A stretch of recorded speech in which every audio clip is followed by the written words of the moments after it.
Cette violence est aussi une emprise psychologique. Colleen Barry. Retenez bien ce prénom, retenez bien ce visage. Pendant près de 40 ans, elle n'a été qu'une ombre discrète glissant derrière un géant. Une figurante silencieuse dans le film majestueux de sa propre famille. Mais ce 29 avril 2026, cette ombre s'est levée. Une femme est là, debout face aux parlementaires de la République. Son visage porte les traces du temps et d'une douleur lointaine, mais son regard, lui, ne vacille pas. Elle n'est pas venue faire de la politique. Elle ne demande aucun pouvoir, aucune faveur. Elle est simplement venue réclamer la vérité. Elle est venue raconter l'histoire d'un empire que tout le monde croyait intouchable. Un empire tissé de rêves, de lumière et d'illusions. Celui du cinéma français. Ce nom, vous le connaissez tous. Vous l'avez vu sur les affiches. Vous l'avez applaudi dans les salles obscures. Le nom de Berry. Pendant des décennies, il a symbolisé le sommet de la gloire. Le charisme, l'élégance, le triomphe. Dans les années 80, Richard Berry n'était pas seulement un acteur de génie. Il était une icône, un homme que le public chérissait et que le milieu adulait sur les marches de Cannes ou lors des soirées parisiennes. Toujours sous la lumière bienveillante des projecteurs. Entouré de ceux qui, fascinés par l'artiste, fermaient parfois les yeux sur l'homme. Mais prenons le temps de nous poser cette question. Que reste-t-il vraiment lorsque la salle se vide et que les lumières s'éteignent? Lorsque les applaudissements cessent et que la porte de la maison familiale se referme dans le silence de la nuit.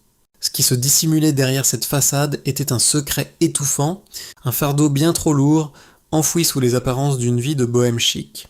Un silence gardé précieusement pendant plus de 30 ans, derrière le charme indéniable de la star.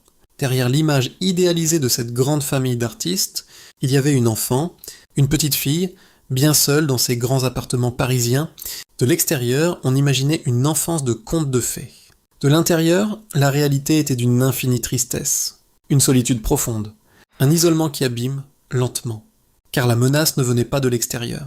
Elle résidait au cœur même du foyer. La douleur prenait les traits de celui qui, naturellement, aurait dû la protéger. Son propre père. C'est l'histoire d'un grand silence, d'un milieu qui souvent préfère ne pas voir, ne pas savoir. Pour préserver l'image, pour protéger le talent, Colleen Barry a traversé cette enfance compliquée, au plus profond d'elle-même. Pendant de longues années, elle a porté ce poids, apprenant à sourire tendrement sur les photos de famille, à jouer, malgré elle, le rôle de la petite fille heureuse, alors que son cœur, lui, se brisait en silence. Une histoire intime et douloureuse, vécue à l'abri des regards. Aujourd'hui, cet enfant blessé a trouvé sa voie. Aujourd'hui, elle parle avec courage et dignité. Ses mots invitent à regarder derrière les apparences. Elle interroge notre société sur sa capacité à protéger les plus vulnérables. Et la France l'écoute, avec respect. Mais pour véritablement comprendre l'émotion de cette femme aujourd'hui, pour mesurer l'ampleur de ce cheminement intime, il nous faut retourner en arrière, revenir à ces années où, dans le secret d'une maison, tout a commencé. Partie 2, la chambre des secrets. Nous sommes en 1984. Colleen a 8 ans. C'est l'âge de l'innocence. L'âge des jeux d'enfants, des découvertes et de la douceur. Mais pour elle, le monde est tout autre. Regardons cette époque à travers ses yeux immenses et terrifiés. Elle vit une partie de son temps chez son père, Richard Berry. Il partage alors sa vie avec une star internationale, la chanteuse américaine Jean Manson. Sur le papier glacé des magazines, ils forment le couple parfait.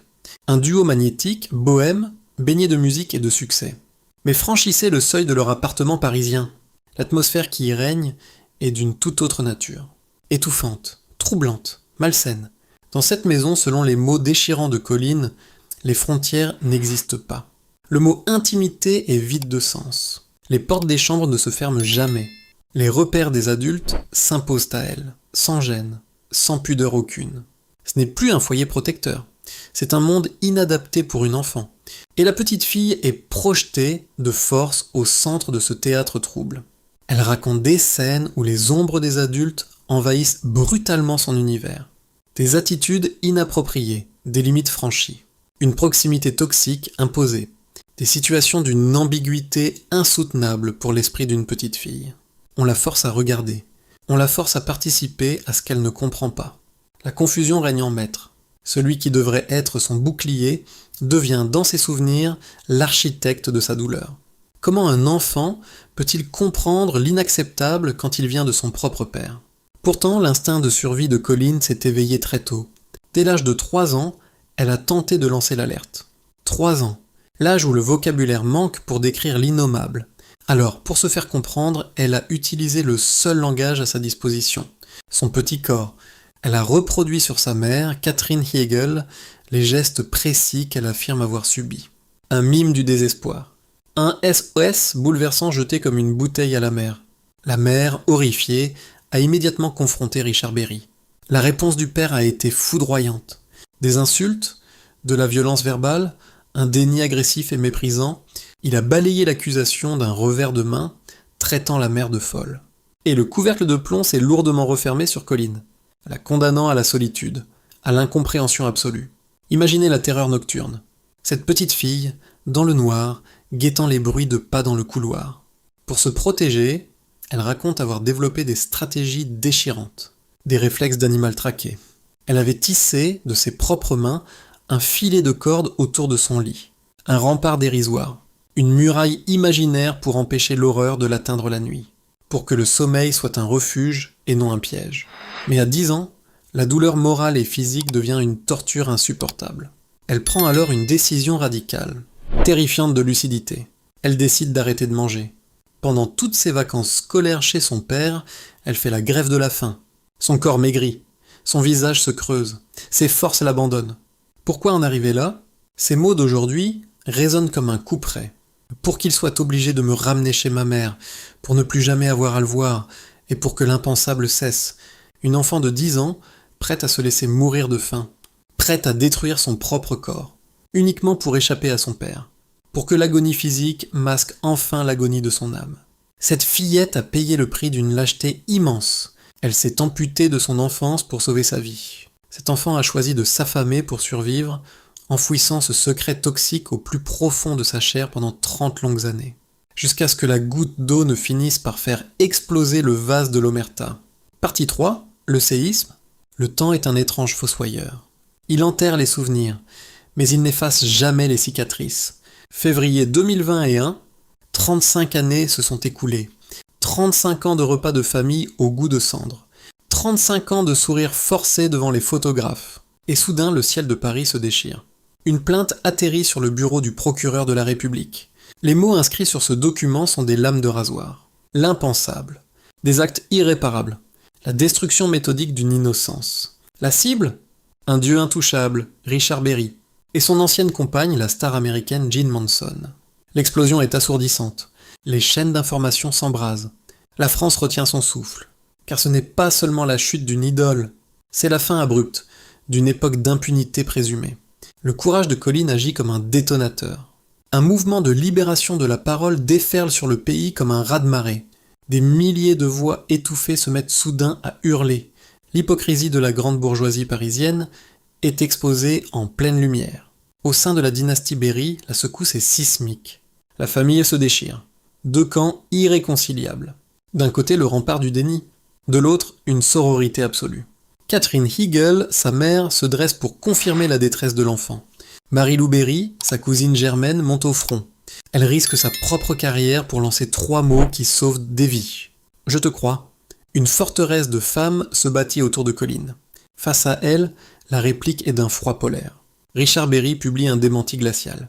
Clinique, chirurgical. Pas une once d'empathie. Il la dépeint comme une femme instable. La vieille stratégie, redoutable pour décrédibiliser la plaignante. Jean Manson, elle, tire à balles réelles. Elle dégaine immédiatement l'arme juridique, la plainte pour diffamation. Au milieu de cet ouragan, Colleen se tient droite, dans l'œil du cyclone. Elle sait qu'elle défie une figure de pouvoir intouchable. Un clan capable de la broyer sans pitié. Mais sa vérité est désormais bien plus forte que sa peur. Elle ne reculera plus, en sortant de l'ombre pour réclamer enfin justice. Colleen ignorait pourtant une chose terrifiante. Elle ne savait pas que l'institution judiciaire, loin de la sauver, s'apprêtait à lui asséner le plus cruel des coups de grâce. Partie 4, l'enfer judiciaire. L'année de la bascule, l'année où la lumière s'éteint pour laisser place à la nuit noire. Colleen avait remis son destin entre les mains de la justice. Elle espérait une écoute, une protection. Elle y a trouvé une machine à broyer. La justice a ses règles, froide, implacable, aveugle. Il y a un mot redoutable dans le code pénal français, un mot qui éteint l'espoir des victimes à petit feu. La prescription. Août 2022, le couperet tombe, net, sans appel. L'enquête pénale visant Richard Berry est classée sans suite. Le dossier est refermé, verrouillé. Pourquoi ? Parce que la justice affirme que les faits n'ont pas existé ? Non. Parce que le père est déclaré innocent par un tribunal ? Absolument pas. Uniquement parce que l'horloge a tourné. Le temps a effacé la possibilité même de punir. La loi regarde son calendrier et répond à la plaignante « Il est trop tard ». Imaginez la violence inouïe de ce constat. La quête de vérité, écrasée sous le poids d'un chronomètre. La souffrance d'une vie, balayée par une vulgaire date de péremption. Mais l'enfer de Colin ne s'arrête pas là. Il ne fait que commencer. Pendant ce temps, la contre-attaque de Gene Manson frappe de plein fouet. Une véritable machine de guerre pour diffamation. Avril 2022 à Aurillac, puis décembre 2022 à Riom. Les tribunaux se succèdent, les taux se resserrent, et l'inimaginable finit par se produire. La justice française condamne Colin, elle la déclare coupable. Coupable d'avoir parlé, coupable d'avoir brisé le miroir des illusions. Elle est lourdement condamnée à payer des amendes. Pire encore, elle doit verser des dommages et intérêts à celle-là même qu'elle accuse d'avoir participé à son cauchemar. Le monde marche soudain sur la tête. Celle qui se dit victime devient la criminelle. L'accusatrice devient la coupable officielle. C'est un scénario effroyable, digne de Kafka. Une descente aux enfers d'une cruauté absolue. Psychologiquement, c'est l'anéantissement. Avoir trouvé ce courage surhumain d'affronter l'omerta, avoir arraché les mots de sa gorge devant la France entière. Pour finalement voir un magistrat lui apposer l'étiquette de menteuse. Pour Colin, c'est comme subir un second traumatisme d'une violence inouïe, une destruction institutionnelle, froide, administrative. Le message envoyé à toutes les victimes de France est terrifiant. Taisez-vous, gardez le silence, sinon le système vous détruira. Dans les salons feutrés, le clan adverse respire. Le mythe est sauvé, le vernis est préservé. Colin, elle, est à terre, épuisée, humiliée publiquement. Acculée dans les cordes, dépouillée de son argent et de son honneur, n'importe qui aurait fini par jeter l'éponge. Mais Colin n'est pas n'importe qui. Partie 5, la résurrection. Fin 2023. L'hiver s'abat sur Paris, et dans l'âme de Colin. Acculée, salie publiquement. Brisée aux yeux de la loi, officiellement coupable pour la justice de la République. Une femme ordinaire aurait sombré. Elle se serait terrée dans le silence qu'on voulait lui imposer. Mais quand on a survécu à l'indicible dans sa propre chambre d'enfant, quand on a passé 30 ans dans les ténèbres absolues, on ne craint plus l'obscurité, on s'y forge une armure indestructible. Colin Berry n'a plus rien à perdre. Son honneur a été piétiné. Son compte en banque, saigné par les condamnations. Mais il lui reste une étincelle intouchable. Sa vérité, pure, tranchante. Elle rassemble alors ses ultimes forces, celles du désespoir. Elle refuse catégoriquement de plier devant cette injustice institutionnelle. Elle porte son combat au sommet absolu, devant la juridiction suprême. La Cour de cassation, le temple froid de la justice française. C'est le kit ou double, le combat de la dernière chance. Décembre 2023. Un coup de tonnerre déchire soudain le ciel judiciaire. La Cour de cassation rend son arrêt. Et c'est un renversement de situation absolument spectaculaire, inédit. Les hauts magistrats tranchent dans le vif. Ils annulent, purement et simplement, la condamnation de Colin. Le château de cartes de la diffamation s'effondre dans un fracas assourdissant. C'est une victoire majeure. Mais la guerre exige une ultime bataille. Un nouveau procès pour laver son nom définitivement. Juillet 2024. Cour d'appel de Lyon. L'air est électrique, lourd de 30 années de souffrances ravalées. Colin se tient là, droite comme un roc, elle écoute le magistrat lire lentement le jugement final. Chaque seconde pèse une tonne. Et soudain, un mot. Un seul mot vient fracasser la chape de plomb. Relax. Colin est acquitté, totalement, sans ambiguïté. La Cour ne se contente pas d'effacer les condamnations financières. Elle va beaucoup plus loin, et c'est historique. Elle reconnaît officiellement la bonne foi de Colin Berry. Elle acte, noir sur blanc, que ses accusations reposent sur une base factuelle suffisante. En langage clair, la justice admet enfin qu'elle disait vrai, que sa prise de parole n'était pas un crime, mais un droit vital, que ses mots n'étaient pas une vengeance machiavélique pour détruire une star, mais le cri de détresse légitime d'une survivante. Imaginez la décharge émotionnelle vertigineuse de cet instant, le gigantesque barrage intérieur qui cède d'un coup, Les larmes qui lavent enfin des décennies de honte imméritée. La petite fille qui s'affamait à 10 ans vient de vaincre la machine à broyer. Elle a traîné les fantômes de son enfance sous la lumière crue de la vérité. Sa résurrection est totale, majestueuse, éclatante. Son honneur est définitivement restauré. Son nom n'est plus synonyme de mensonge. Mais au fond d'elle-même, dans le silence de cette salle d'audience qui se vide, Colline sait qu'un autre combat, bien plus vaste, ne fait que commencer. Partie 6, au nom des enfants.